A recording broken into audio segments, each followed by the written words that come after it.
Carter, two things are true. Number one, you and I are back on the Bleacher Report app weekly. Every single Wednesday, I believe it's going to be at 2 p.m. Eastern, a Sleepers live show in the BR app. We love Bleacher Report, and you can now find us doing live shows again once a week. Tune in today is the first episode that drops of that. Thing number two, Bleacher Report has dropped their first rendition of the 2027 NBA mock draft. It is that time to start looking forward a couple classes, and Bleacher Report has us covered. You can go through and just in the BR app, you can read their entire 2027 mock draft. Tyron Stokes is projected as the number one pick. Caleb Holt, Dylan Mingo, J.J. Andrews, who I had no idea his actual name is Jay Sean Andrews, and then Jordan Smith is the full top five. But more importantly, this is what I want to talk to you about for today, because there's not much in this first round that surprised me. It's a lot of the most prolific recruiting names in that class. However, there's one Big Ten player that we know is going to be in Big Ten basketball this upcoming year that is in this mock draft, and it is Purdue's Omer Mayer. Omer Mayer slots in, according to Bleacher Report, in the 2027 mock draft first rendition as the 29th overall pick in the 2027 NBA draft, mocked as a first round selection. This is what Bleacher Report wrote. And by the way, it's our guy Jonathan Wasserman, who is doing this for Bleacher Report. Shout out to Wasserman's quotes here. The hype is building for Omer Mayer after he averaged 20 points at the World Cup and 16 and 5 at the U20 European Championships.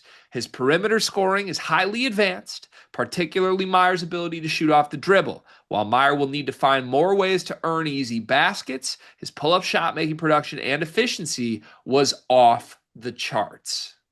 First round pick, Omer Mayer, 2 drafts away. So it would mean he gets 2 years at Purdue.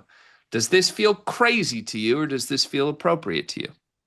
It feels appropriate to me because to me, the pathway for this is obviously I think he's good this year, but you look down the road a little bit into next season. Braden Smith's gone, TKR's gone, Fletcher Lawyer's gone, which honestly in today's day and age, it's gonna be crazy to even watch. Like we've watched obviously a lot of Purdue, a lot of Big Ten basketball. Those three guys not being on Purdue is gonna feel honestly a little bit weird. But you look at what that team is gonna consist of. I mean, it's going to be Omer's team. It should be, at least in my opinion. Now, obviously, you're going to have, CJ Koch and Jakari, and they have other recruits coming in. But to me, that is like it's time for the Omer show, and I think that is going to be something that NBA teams see, and that makes sense to me why he would be a first round draft pick. Okay. I think I'm okay with it. I'm happy it's 2027, not 2026. Like, if we were calling him a first round pick this year, it'd be a little crazy. But the thing is, if you're on mock drafts a year from now, you're not that far off from being on mock drafts a year earlier, right? Like, we've seen this happen all the time. If you're on the NBA radar at this point, this early, people know who you are, and all you got to do is show some flashes. So, I don't know. Do you think this is going to become one of those things where, like, Purdue almost needs to be careful and slow play this and not let him look too good in year one, otherwise risk him potentially going in the first round in 2026? Or is that getting way too out in front of ourselves here? Where's the Final Four? It's in Indy. Yeah, right now. What do you mean? We're not. No, we're not whole with it. Are you suggesting that Paint like slow plays it with him? Well, no, I guess I'm asking if they fully unleash Omer Meyer this year, what are the chances this happens a year Oh. earlier than expected? Mhm.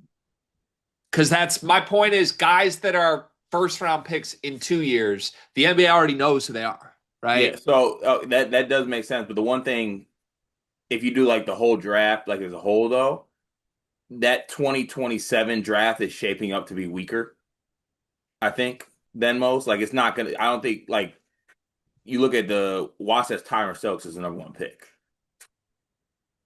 Yeah. Tyron Stokes would be like the seventh or eighth pick in next year's draft. So it's like I think it's inherently a little bit of a weaker draft. So like there's a bigger chance of it, but to your point, yes, like just keep it simple, not look too deeply into it. If you're on draft boards for 2027 and you perform in 2020 in a year ahead of schedule, there's a chance you get drafted. Yeah. Is there like a threshold for year one Omer you think that would have him reconsider? Because I think even Omer's on record. This is like a 2 year plan. I'm pretty sure he gave an interview that was like, hey, year one, I'm going to learn from Braden. I'm going to play with Braden. We're going to win a championship. Year two, they're giving me the keys. That would seem to map with this, right? Maybe there's some rumblings behind the scenes that agents and people are starting to learn, like, oh, it's a 2 year plan at Purdue. We like 2 year plans. Cool. Put him in the first round. He's going to be good. Is there a threshold where you think Omer, if he is bought in on a 2 year plan, what would the threshold be for him to be like, maybe I don't need 2 years? Because it's hard to see him. They have two All Americans, right? He's not going to be one of the two best players on this team. But is it just like if he shoots 48% from three and scores like 10 points and 5 assists a game or some crazy shit? Like, what does he need to do that would have him rethinking it? Or will he not rethink it no matter what? I don't think it'll be high enough to rethink it. And I think war chest will come out. Like, they could just get him back anyway. Yeah, war chest paint. Like because we're gonna have some money freed up too, by the way. Yeah, that's true.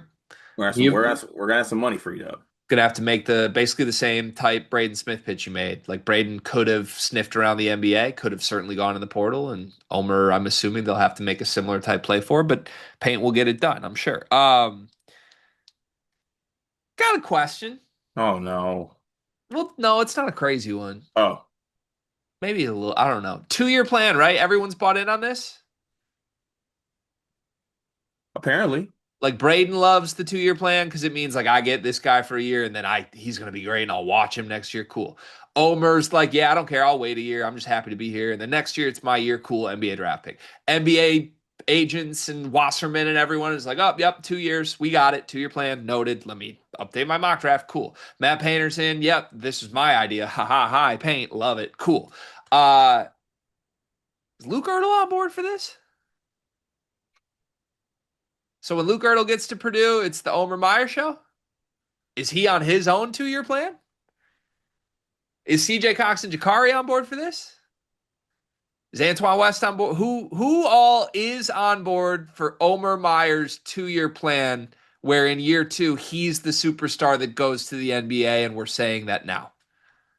I think all that matters is that Omer's on board for it. But are the others? I agree Uh, with you. I don't think Luke Ertl is no. Like Luke Ertl, to me, has been a dude who's like ready to show up and bust Yeah, ass. I don't think Luke Ertl is. I will say I think that the other guys are. I feel like CJ Cox and Jakari Harris are like, yeah, I can play with Omer. You know what I'm saying? Like play with him, play off him. I think Ertl would be a little bit more like, whoa, where's the ball? I actually think I disagree with this. Mm. I think Luke Ertl is still an incoming freshman by then. And like it's hard to come in as an incoming freshman 4 star with too much demands or expectations. Like by the time we get to Omer's year two card, it's Jakari and CJ's year three. Like I just want to be clear. I know people don't like when I do this. And I've certainly been wrong at trying to read situations before. I've also been right a lot. Like, can we be honest about it? I've also been right a lot. When I say like it's pretty crowded, it's usually pretty crowded, and usually some things change that make it less crowded at some point. So just like let me go on record and you make sure this makes sense for me. It's Braden Smith's team this year. Braden Smith's backcourt. CJ and Jakari are battling for backup minutes and or one starting spot in their sophomore year. I'm correct so far, right? Yep, correct so far. Yep. And everyone's on board for that. Okay. Next year, it's Omer's backcourt. He's on a 2 year plan. In year two, it's his show. It's the Omer Mayer team. He's an NBA player. And junior CJ and Jakari will figure out where they fit in. And then by senior year, CJ and Jakari get their backcourt? Or is it then sophomore Luke Ertl's backcourt? Or is it like how many different guard targets right now are being promised that they'll be the guy after Omer Meyer? No promises being made. Is Antoine West? Is it his backcourt or like it's a lot to be like we're going from Braden to Omer to the NBA.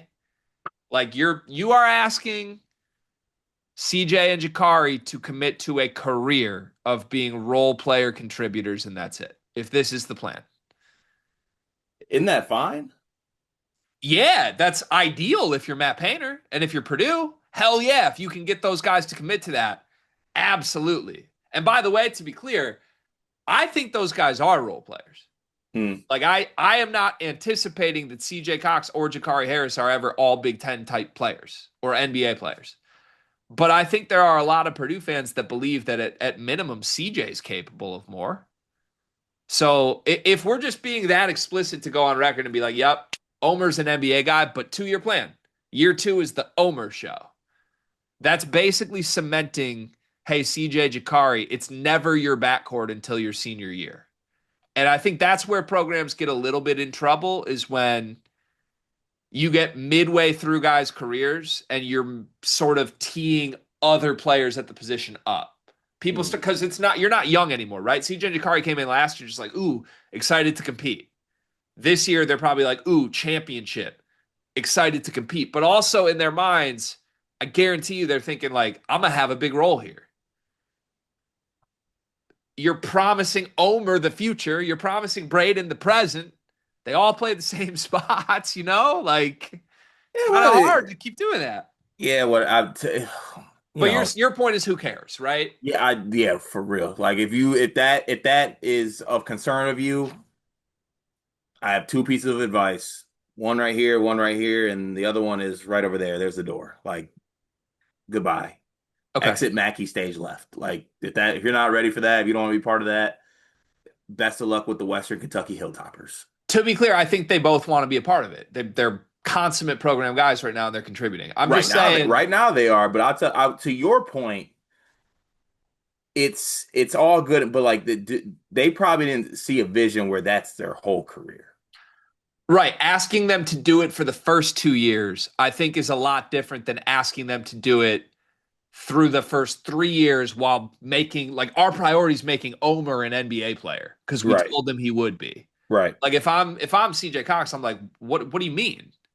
I got here first. I thought I was going to be this Carson Edwards, right? right. Like, Yep. but instead it's no Omer's on the mock drafts. It's a 2-year plan for him. Like, does that mean inherently it's a 4-year plan and you're bringing those guys off the bench? And are they happy with that? I don't know. I guess we'll No, see. yeah, sure. Cross that bridge when we get to it. How does Omer's career end up? Let's just crystal ball this for me. Is it actually a successful 2-year to the NBA plan? I think so. Yeah, I don't have good enough of a reason to be like it's not. Okay. Maybe I'm wrong. I think Omer ends up playing 4 years at Purdue. All four. I do. And I think it's going to terrorize us. Like I hope he's a 2-year player because I don't want to see this dude in 4 years. But I don't know. I think first round pick, even as Wasp notes in this, like he's got to generate easier shots. It's all tough jumpers. I don't think NBA teams are going to be all over that if that holds true. And I think it will hold true for the most part. So